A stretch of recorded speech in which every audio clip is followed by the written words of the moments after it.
Guys, Dylan, Better Basements and Waterproofing. What is the cheapest way to waterproof your basement? To understand that, we need to know why our basement floods, and then we can talk about the cheapest time and way to waterproof your basement. Here we have our lovely art project. We have a house here. This house has a basement. Let's call this a full basement that is finished. Right now, we have our gutter here taking the water away. This is the dig out that they did for the basement. This space from the basement stem wall is what we call it. The basement wall is generally about 6 feet of dig out. So they dig out for the house. They pour the footer right here. Here's our footer. We took the house, we cut it in half. Here's our footer. The footer goes all along the perimeter of the basement. So if we were looking at it from a bird's eye view, the footer is just like that. It's just as a rectangle all the way around, and then the wall sits inside the footer, and then the floor. So this is the wall that sits on top of the footer, and then the floor is then poured over it. These are separate pours. So they do have what's called a monolithic pour. Those do exist where it's all one pour, the floor and the footers in one. That is not very common here in the Northwest, or I'm not sure if it's common anywhere. However, it creates right here what is called a cold joint. These cold joints is where separate pours of concrete meet. Water, this doesn't mean anything to it. So when they build a new house, before they backfill, they'll come down and they'll place footer drains here, usually a 4-inch perforated corrugated pipe. So they'll put a French drain here, and then they'll do some sort of waterproofing membrane tar on the wall, and then oftentimes they'll place a membrane on the wall that runs into that, and this French drain will run it away. This is really good. It's very effective. I've seen it even where they do it on both sides, also very effective. However, it's not foolproof. If I were building a house today, if it was my house, it would be both sides. It would be within 6 feet of the house, it'd be fully backfilled with gravel. This would just be a big rock, a big pipe going around the whole outside, and I would do it on the inside of the footer. So why do our basements flood when we still have something going on the outside, when we still have already done this? When our downspouts are already taking the water away properly, when we've fixed all the cracks in the foundation wall, why does it still flood? Well, we're not really dealing with rainwater and surface water so much. We get calls year round. Yeah, do we get busier the first rain in October, the first rain in January? Sure, a little bit, but I have these conversations in hot Oregon summers. So the water, we're dealing with water tables. The water is constantly coming in, and it's constantly beating down at your house. This is what's called hydrostatic pressure. Hydrostatic pressure is just an SAT word for water in the ground. It's just groundwater. It's just the combination of water pressure on the wall. So we think that concrete is a solid surface. We think that if we pour water on a plastic bag and we hold it, the water's not going to go through it. Concrete is not like that. Concrete will just pass through it. It's a porous substance. So it just comes through it. So now we have these cold joints, these water here in this disturbed soil, this dig out where they dug out, then they backfilled. This stuff, oh man, it just holds water. So now all around our house, we have water pressing in on the foundation. We are not ones to fearmonger. Do we see where the buildup is so bad that it pushes in? Sure. I don't see it very commonly here in Oregon where we have poured foundations. I know it's pretty common in the Midwest where they have blocked foundations. I say that to say that it is very strong. The water, if it wants in there, it's going to get in there. So why do we place the drain right here at the bottom of the footer inside the house? Why do I come in here, walk all the way down the stairs into the basement, jackhammer your floor out off the footer, off the stem wall, about 18 inches is what we do. Haul all that back up, all that concrete back up around the entire perimeter of the basement, then haul it away. Then why do I come in and dig down to the bottom of the footer, haul all that away, put a 4-inch drain, perforated pipe, surrounded by gravel, bring it down the stairs too, surrounded by gravel, put a nice little piece of plastic and dimple board right there, re-pour the concrete by hand, and trowel it smooth. Why do I do it? It's not for my good looks and it's not for my health. We do it because it's the only way to guarantee water does not get into your finished space. Can you dig out on the outside and save all those trips up the stairs and do a really good job and recoat the wall and haul all that away? Sure. Yes, you can. Is it effective? I think so. I don't like to speak with confidence in it. We have other videos where we see exterior waterproofing fails from very reputable competitors, from waterproofers with way more experience that I really like. However, it still gets through. And I believe, in our experience, we believe it's because the well-placed drain is not deep enough. It's not the correct spot. So if we have water here, if this drain does not exist, and water comes through the wall, percolates, trickles down, it'll go in there. That's absolutely guaranteed.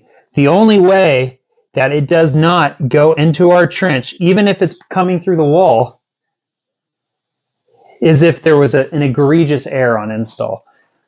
All right, so now we have that. What if we have the most common leak in a basement is what's called a cold joint leak. So now let's blow this area up. So right here, where the wall, the floor, and the footer meet is called is what we're going to refer to as the cold joint. So right here, we'll draw that space. We have our footer. We have our stem wall poured on top of the footer. In the center on top of the footer. And then we have the floor poured on top of it. So a cold joint leak, which if you made it this far, you probably have a good understanding what a cold joint is. If you've had me in your home to look and assess your basement, you've heard me say cold joint leaks. In my experience, that is the most common reason why a basement floods, is the cold joint leak. So you have water coming in from the outside here. It's just sitting on the outside. The soil here is just holding the water. So it's just sitting here. So your house is surrounded in water. Maybe I can't convince you of that. I don't, okay. So it's just sitting here in the water. But as we know, the concrete isn't porous, so these three pores, they don't bind. So this space right here, the water just comes in and then gets in under the floor. So now, this space under your floor, right here, the soil is just getting saturated. It starts coming up. So this is what I was drawing right there, just coming up, starts coming up. So now all this floor, all this soil under the floor is saturated.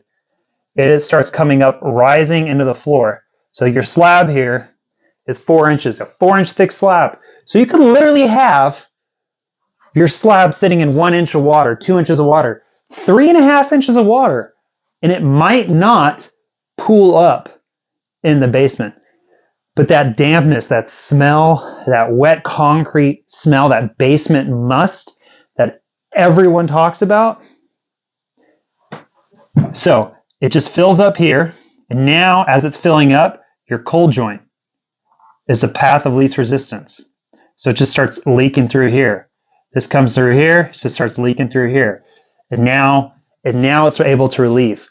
When we have cold joint leaks in one section of the basement, that's great news. When we have, in regards to basement waterproofing, when we have it percolating in the center of the basement. Go into a customer's house, they'll say, well, it's only percolating right here, right at this section of this wall. So we talk about just doing 20, 30 feet of drainage on their wall. That's great. And now we're assessing it, and then they say, well, a couple months ago, right over here in the middle, I forgot I was doing that. Okay, so now we have to talk about doing significantly more drainage to guarantee it's going to stay dry, because that means that it's flooded under there, very likely flooded under there. So when we come in here, jackhammer this floor out, carry it all up your stairs in buckets, 5-gallon buckets, and then we remove all this soil out. We place a 4-inch drain right here, and it's a little more complicated than that. The drain is sloped towards the sump pump basin, but place this 4-inch drain in here. As we're digging it out, I got the videos to prove this too. The basement will start actively flooding. The hydrostatic pressure, it'll start relieving. You'll see the footers will start getting wet. The color will start changing as the water starts coming in. It'll start rising. And this is in basements that are not actively flooded. So if someone buys a job, if we earn their business and they schedule a job, we're booked a couple months out, 3-4 months out sometimes. And when we schedule the job, it's when their basement is actively flooded. We come in and it might be dry, or we remove the floor. As we're removing the floor and removing the soil starts to come in. It's found the path of least resistance. So now all that water that is out here is rushing to these drain pipes that we're placing around the basement. And then this pipe here, which goes around the entire perimeter in some instances, is pitched towards a sump pump basin. So we have a basin. Say we have the basin right here. It goes down even deeper. That way it's pitched towards it. And this fills it up, and then we shoot it out. So, fills it up and I shoot it out. Sorry if you can't see this. I'm not some genius. I'm not special. This is the way it's been done. I haven't reinvented the wheel.